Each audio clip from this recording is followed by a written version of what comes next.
करायला गेले एक आणि भलतंच झालं. तर हे असं का म्हणते हे तुम्हाला पुढं सांगते.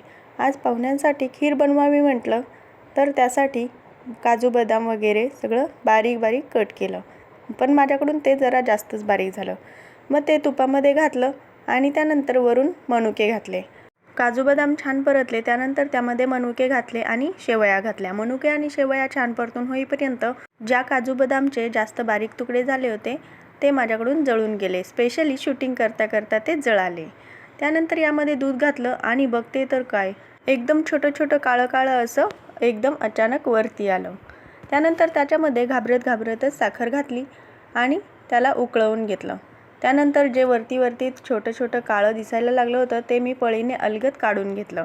असं वाटलं आता कोणाला काय कळणार आहे. त्यानंतर पनीर तळून घेतलं होतं, ते ग्रेव्हीमध्ये घातलं. त्यानंतर हवं तेवढं पाणी घातलं, वरून कोथिंबीर घातली आणि छान अशी पनीरची भाजी माझी तयार झाली.